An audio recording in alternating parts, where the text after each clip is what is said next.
राहुरी शहरात छत्रपती शिवाजी महाराजांच्या मूर्तीची विटंबना करण्यात आली। या घटनेला 4 महिने होत आले आहेत। पोलीस प्रशासनाकडून आजपर्यंत कोणत्याही प्रकारची कारवाई करण्यात आली नाही। याबाबत निषेध व्यक्त करत आज दिनांक 22 जुलै रोजी प्रशासनाला निवेदन देण्यात आले। सामाजिक कार्यकर्ते राहुल उर्फ पप्पू कल्हापुरे यांच्या नेतृत्वाखाली सकल हिंदू समाजाच्या वतीने आज दिनांक 22 जुलै 2025 रोजी तहसीलदार नामदेव पाटील व पोलीस निरीक्षक संजय ठेंगे यांना निवेदन देण्यात आले।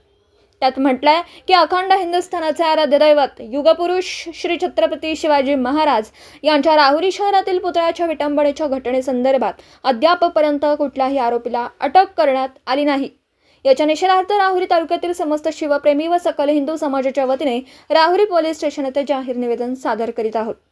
सदर आरोपीचा लवकरात लवकर शोध लावण्यात यावा, तसेच सदर राहुरी शहरातील असलेली बुवा संतबाबा तालीम व समाज मंदिर तात्काळ खुलं करण्यात यावं, अन्यथा निवेदन दिल्यानंतर 3 दिवसांमध्ये कोणत्याही प्रकारची प्रशासनाने कारवाई न केल्यास सकल हिंदू समाजाच्या वतीने शुक्रवार दिनांक 25 जुलै 2025 रोजी राहुरी नगर परिषद यांच्या कार्यालयासमोर उपोषण सुरू करणार। उपोषण करूनही कोणत्याही प्रकारची कारवाई प्रशासनाने केली नाही तर सकल हिंदू समाजाच्या वतीने श्री छत्रपती शिवाजी महाराज यांना रक्ताने अभिषेक घालण्यात येईल असं निवेदनात म्हटलंय।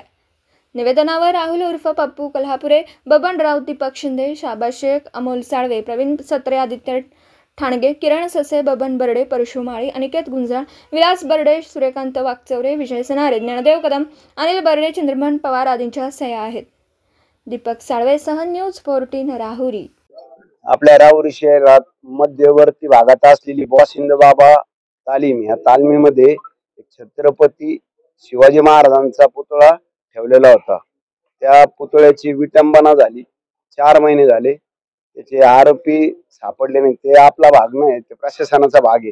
पण ती जी वास्तू आहे तालीम आणि वरती समाज मंदिर आहे, त्याला प्रशासनाने कुलूप लावलंय।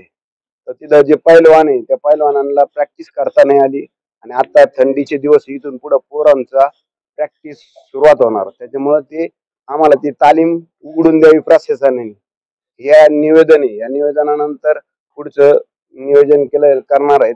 जर आमची कारवाई झाली नाही, आमची तालीम उघडून दिली नाही, तर मग पुढचा मार्ग आम्ही तो अवलंबन आणि आम्ही रक्ताचा अभिषेक घालणार आहे। कमीत कमी 3 ते 4 महिने होऊन गेले। महाराजांच्या श्री छत्रपती शिवाजी महाराजांच्या पुतळ्याची जी बुवा संतबाबा तालीममध्ये जे त्यांच्या तोंडाला काळं फासण्यात गेलं, महाराजांची जी विटंबना झाली, हे कृत्य अतिशय एकदम घाणेरडं होतं। आज या गोष्टीला 3 ते 4 महिने होऊन गेले, तरी पण या आरोपींचा शोध लागत नाही। तर या आरोपींना लवकरात लवकर शोधून आणावं, त्यांना अटक करावी, त्यांना जे कायद्याने जी त्यांच्यावर कार्यवाही केली जाईल ती कार्यवाही करावी। याच्यासाठी आम्ही आज आपले राहुरीचे PI साहेब ठेंगे साहेबांना पण निवेदन दिलेलं आहे। आपले तहसीलदार साहेबांना पण निवेदन दिलेलं आहे आणि आता आपण नगरपालिकेत जाणार आहोत। नगरपालिकेला पण आपण त्याचं निवेदन देणार आहोत। CO साहेबांना, तहसीलदार साहेबांना आणि PI साहेबांना आमची एवढीच विनंती राहणार आहे का आरोपी लवकरात लवकर, त्यांनी कोण असेल, त्यांना असं तर वाटतंय मला का त्यांना 100% आरोपी माहिती असेल किंवा त्यांच्यावर दबाव असू शकतो।